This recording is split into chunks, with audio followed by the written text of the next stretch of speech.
Parker has the proportional speed, strength, and agility of a spider, adhesive fingertips and toes, and the unique precognitive awareness of danger called spider sense. After the tragic death of his Uncle Ben, Peter Parker understood that with great power, there must also come great responsibility. He became the crime-fighting superhero called the Amazing Spider-Man. That's right, guys. Today, we are talking about the Amazing Spider-Man. Bill, have you ever heard of the Amazing Spider-Man? Vaguely. Vaguely? Okay. He's not one of the most recognizable characters in the world. I think he's definitely not within the top three. Right. Along with, Mickey Mouse and Batman or something? Sure. But, this was published by Marvel Comics, cover date June 2025, and the cover price a whopping $5.99. Wow. Now, this is a kind of a multi-story issue, with the main story is written by Joe Kelly, with Pepe Larraz on art. There is a backup story by Joe Kelly and John Romita Jr.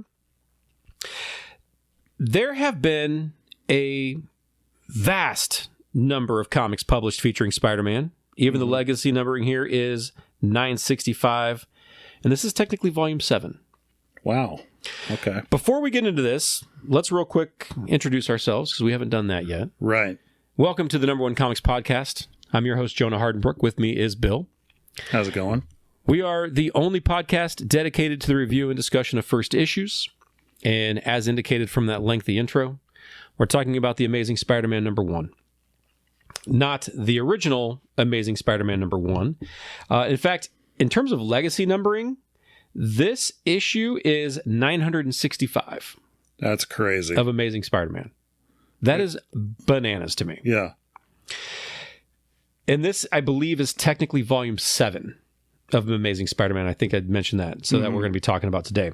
Now, I haven't collected an issue of Amazing Spider-Man since issue 700. That was the last, when I bought this, and I was going through my box of Amazing Spider-Man comics. I started, I think I think I've got the details in here somewhere. 539, give or take, is where I started. And collected that up through 700. And then at that time, I was like, I'm out of comics for now. So I didn't buy anything since then. Yeah. I do have a handful of issues from the previous decades, including like the first appearance of Mysterio, first appearance of Carnage. But yeah, it wasn't until the Back in Black series, or storyline rather, that was following Civil War. Do you remember that by any chance? Yeah. So Aunt May gets shot. Spider-Man puts on a black costume again to go after the person that shot her, something along those lines. Right. Mephisto comes in. Then you have One More Day. Then you have Brand New Day. Right. And it was kind of a shit show. Because that Back in Black led directly into One More Day, and then Brand New Day, which Brand New Day, that's the title of the new movie that's coming out, if I'm not mistaken. Which hopefully has nothing to do with the comic. Nothing to do with any of that. What's your experience with Spider-Man comics? So, Spider-Man is my primary one that I've always collected when I was a kid. My dad and I collected Spider-Man. He'd been collecting Spider-Man since he was a kid. And he was my first big superhero that I fell in love with. I think you and almost every other kid. Right. For me, it was like Spider-Man, Batman, and then X-Men, I think, in the 90s. But I followed Spider-Man's story. I went back and read a bunch of back issues that my dad had. And I think right up until the Clone Sagas, when I was like, peace, threw up my hands and I was like, I'm done with comics for a while. But I have stayed up to date with Spider-Man through Civil War, through the swap he did with Dr. Octopus, Superior Spider-Man, all that. Of course, you talk about like different volumes and stuff. I remember when it was determined that Ben Reilly was the real Spider-Man. Right. For a hot second. They redid the numbering, I think, at that point to make it like number 1 all over again across all titles. Yeah, they did a 4-part. It was like there was like a sensational Spider-Man. Yeah, it was like the Amazing Scarlet Spider, the Amazing Sensational Scarlet Spider, and all those were renumbered. Right. Right. So I've stayed up to date with Spider-Man for the most part. And this was a unique read for me because I hadn't gone back and read a lot of like the newer Spider-Man stuff. One of the nice things about Spider-Man that I even found as a kid is because I would just pick up issues here or there if it looked cool or whatever. I remember I picked up the issue of Spider-Man and Nova fighting like the Tri-Sentinel thing. Just because that cover was badass, and I picked it up and had no problem understanding it, enjoying it. I didn't have to read any of the previous issues to get up to it. That was cool. I picked up when it was the round robin storyline, which is like the Sidekick's Revenge, and they had like Moon Knight and Punisher, and I picked up some of those. Like I said, I picked up. There was a lot of buzz within my small circle of geek friends where they're like, "Oh, this new villain, Carnage," and so I picked up 361 and through 363 just because that was Spider-Man and Venom teaming up to take down Carnage. Yeah. And it was the first appearance of Carnage. And again, you can like just jump into it and you don't necessarily need a number one to like wait to get started with a character like Spider-Man, because again, everyone knows who Spider-Man is. You know his backstory. You don't need another origin every time he's reintroduced, essentially, which helps. Now, there was, after that shortly after 700, there was a relaunch as part of the Marvel Now. And again, this is when I was like out of comics. So I missed this. That was called Superior Spider-Man. Did you read any of that or hear about any of that? I don't think I bought it, but I did read it. Because that's the one where Peter Parker's taken over by like Dr. Octopus. Yes. I haven't read any of it, but I kind of want to. And what was unique about that was that Otto, he was dying, of course, so he transferred his consciousness into Peter Parker. Peter Parker died in Otto's body, and then Otto was like, "I'm going to be a way better Spider-Man than he ever was." It did provide some new like technology and stuff like that for Spider-Man to use, but he didn't realize how much Spider-Man held back. So there's one scene in one of those comics where he punches Scorpion's jaw clean off. Oh, nice. Yeah, and he's like, "Damn, I didn't know he could do that." So, yeah, I haven't read any of that, but I want to check it out because I've heard some decent things about it. There was a relaunch in 2014. There was another in 2015. There was another in 2018 and another in 2022. And spoiler, as we're going to talk about today, another one here in 2025. So Volume 4, that ran for 38 issues, 104 issues for Volume 5, 70 issues in Volume 6. We'll see how long this one ends up going. I never heard much good things regarding the 2018 run from Nick Spencer. I heard even less good things regarding the Zeb Wells run, so I'm probably not even going to bother to check those out. Despite all of these relaunches, this is one of those times where I was really excited for a number one here, where I felt like I could maybe dive back into it. Right. So let's do that. Let's talk about the issue itself, starting with the cover. There are, again, I mentioned this last week when it comes to comic book pet peeves, that I have many. One of my pet peeves is way too many variant covers. And this book has a shitload of variant covers.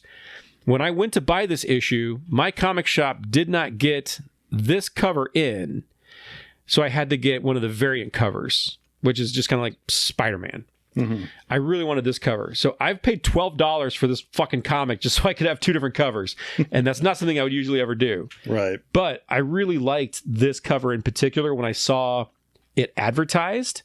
Because, they hadn't gotten in. But there's 8 variant covers to this book. 8 variant covers. That's asinine. That's one of the reasons I got out of comics, because I was sick of every month there would be a variant cover to everything. Well, even when in terms of like going and picking up back issues, it's a pain in the ass because I'll see an issue and be like, oh, I don't have this one. Right. No, I just don't have that cover. So then I got like 2 or 3 of the same freaking book.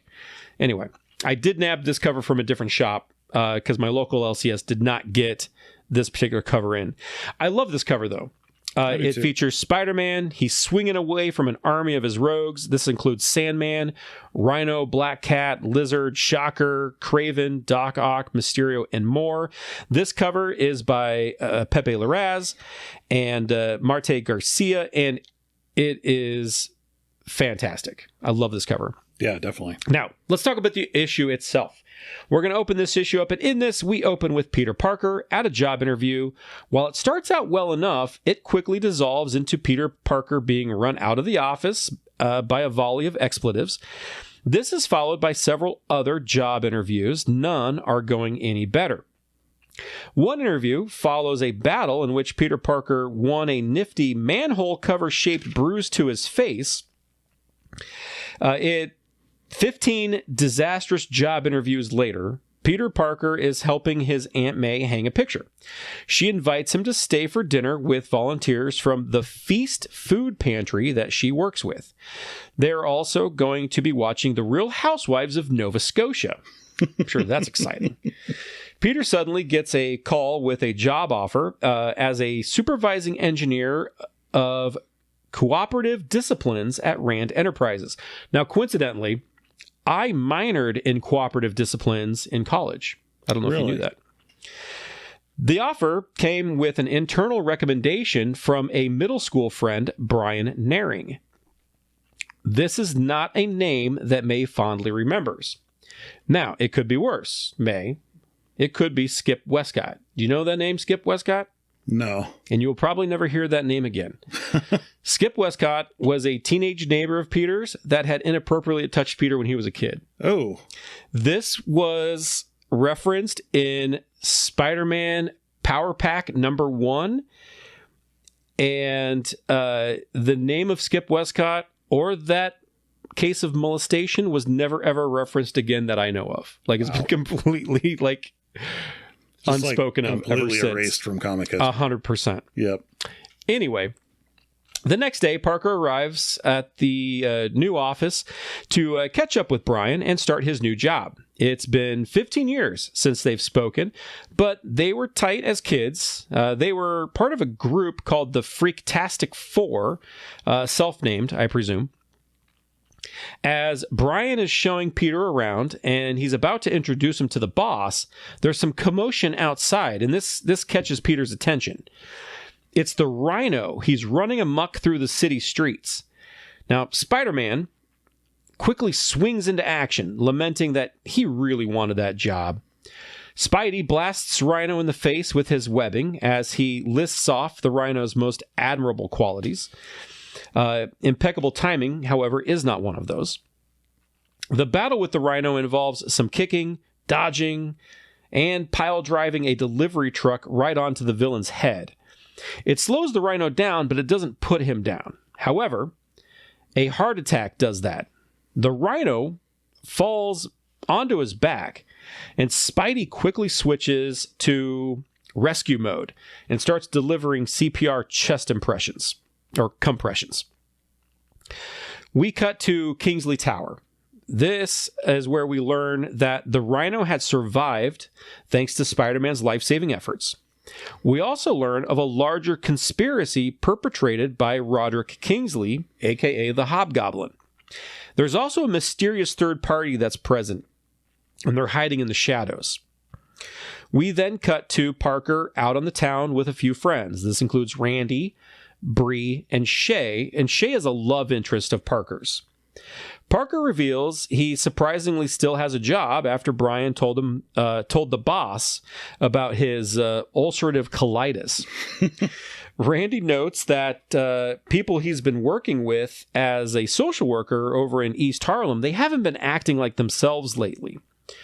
Randy's assessment gnaws at Parker, so he decides to do a little snooping around, and he's going to start with a quick B&E of the Rhino's apartment.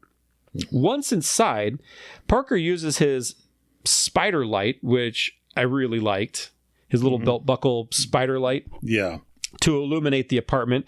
And inside, everything does appear to be in order. As he's snooping around, he suddenly doesn't feel very good. He's nauseous, and his spider sense is ringing really loudly, but there's seemingly nothing there. Until, all of a sudden, he finds himself surrounded by pretty much every rogue he's ever faced. This is illustrated in a really, really glorious 2-page splash page. Now, that's going to do for Spidey in this issue. But it's not the end of this issue. So we're to be continued with this part of the story. We're also treated to a brief story involving Norman Osborn. He's delivering a press conference to publicly discuss his plan for the future of his role with Oscorp.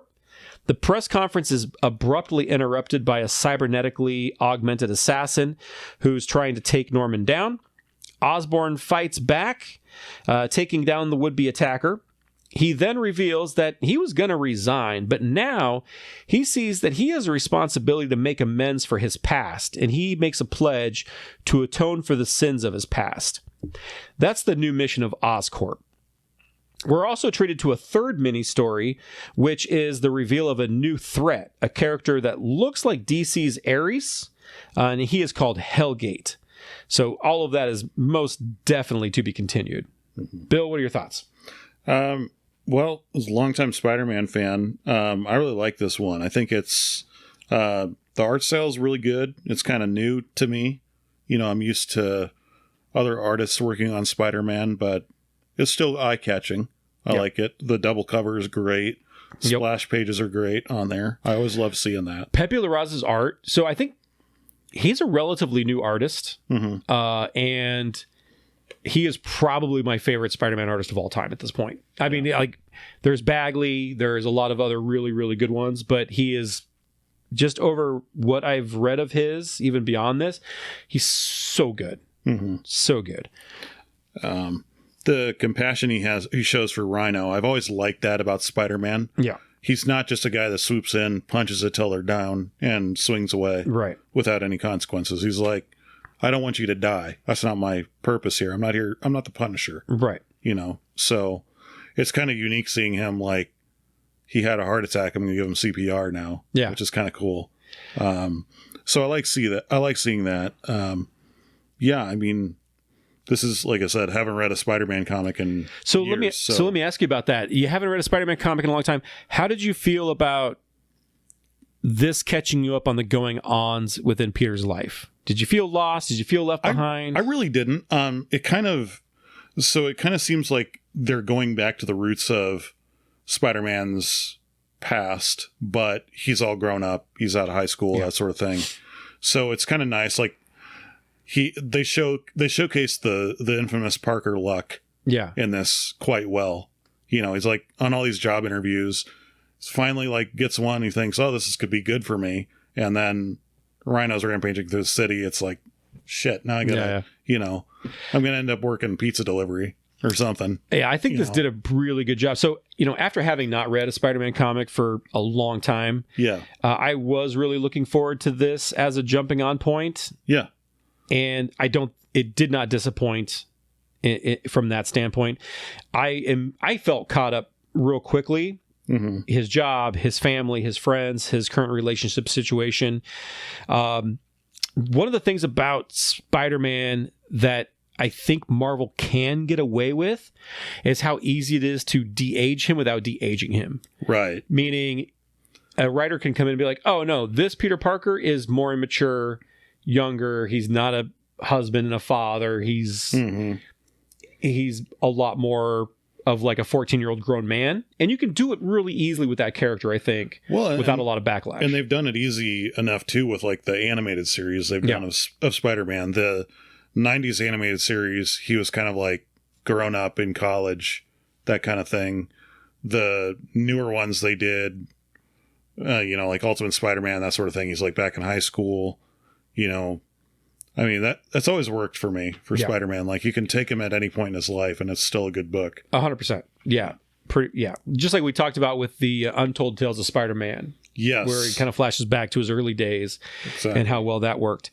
You know, based on the writer's previous work with characters like Spider-Man and Deadpool, I was confident that Joe Kelly was going to capture the voice of Peter Parker well, and I think he really did. So I wasn't surprised there. I like that it's a more youthful version of the character. I actually enjoyed that part of it. Kelly does a good job of introducing us to whether you're a new or a renewed reader, but to his supporting cast. And we're really just meeting him. Like, there's really not a lot there yet with them, but it is good that he's sort of planting these seeds of this is who his supporting cast is going to look like. Yeah. like I said, Pepe Larraz's art is spectacular. It is really the star of the book, in my opinion. Now, the art and the backups from John Romita Jr., it's perfectly all right. I've just never been a huge fan of his art style. So that was kind of a step down for me from the main overall story. Right. If you're having JR do the art for like that Osborn scene, it makes sense that it's done as a separate epilogue, and I'm glad that it wasn't tied to the main story. Yeah. Because it could have easily just been a scene within the main story itself, and I'm glad that it wasn't. I will say I did like that part. Osborn has had so many redemption arcs in comics, and they've never worked out because, the insanity of being the Green Goblin always comes back. Yeah. And he's probably one of the few villains that I don't feel much sympathy for. Right. In Spider-Man. Yep. So it'll be interesting to see where. Yeah, because I think the last time I paid attention to even what he was doing is when he was running Hammer and running the Thunderbolts. Right. Or the Dark Avengers, and he was the Iron Patriot, and he was kind of a bad guy posing as a good guy, and now we've got maybe this new version of him where he's maybe wants to be a good guy, but that how long is it going to be until he goes off the rails, right? Right, exactly. Well, so this is despite this being a new title, it's a monthly series. Well, it's not even a monthly series. It's actually being released bi-monthly. So we're already on like issue 9 of this. Okay. And I've been keeping up on it, and I'm still enjoying it so far. Even Hellgate, which with his appearance here, I was just like, okay. But when Spider-Man actually fights him, I was like, okay, he's kind of cool. So yeah. I definitely recommend it. And so yes, that kind of goes into like the ranking aspect of this. So if you're like me and you've been looking to reconnect with Spider-Man, this is a really good opportunity to do that. This is a really good jumping on point, in my opinion. Okay. For you, would you buy the next issue, read the next issue, skip it? Did you hate this? What are your thoughts? I would, at very least, read the next issue. I've kind of gotten, like I said before, I've kind of gotten out of buying comics. Yeah. Especially on a ongoing basis or something like that. But yeah, I'd definitely get back into it. Yeah, for this one. This is a good one. Yeah, I would definitely. Well, and I have bought the next. I really, really liked this. This is a great one. Last thought. This is a question for you. What Spider-Man villain would you like to see return to the Spider books? Oh, probably like. I like the ones that kind of like eventually get kind of redeemed. I've always liked like Cardiac. Yeah, the Prowler, Beetle's always been one of my favorite ones. Yep. And I think he's horribly underutilized. I like seeing stories with those more so than I do with like Venom, because Venom's story has gotten so convoluted between like who's the host of who's hosting the Venom Cindy. Don't get me started on who's hosting it today. But like same thing with Carnage. Like that's he's such a force of nature. Right. I don't want to see him having to fight Carnage week after week. Yeah. I want to see him fight the guys that are like, oh, okay, you broke out of prison again. I understand you're trying to help your sick daughter, but you can't go about it this way. Like, yeah, what can I help you with, kind of thing. I've always been a fan of his more like anthropomorphic villains, so I would love to see him go up against like Stegron, like a fucking human Stegosaurus. Like, yeah, I would love that. Well, I've always liked that with like him going up against Puma. Yeah, or like even to a lesser extent like Kraven. Yep, that would be cool. But yeah. All right. Well, that's going to do it for this particular episode. Be sure to check it out. I loved this issue. And I've always been a Spider-Man fan, even though I wasn't really reading a lot of Spider-Man comics. And this has been a really good opportunity to get back into that. So well, I didn't really need any backstory going into this either. 100%. I could just jump right into it. Yep. Yeah. Be sure to like and subscribe on YouTube. On Facebook, you can follow us at the Number One Comics Podcast. Special thanks to everyone at the Field of Geeks Network for helping to make this podcast happen. Special thanks to Raven X for the theme song. And that's going to do it for this week. We'll catch you next time. I'm Jonah. I'm Bill. Peace. See ya.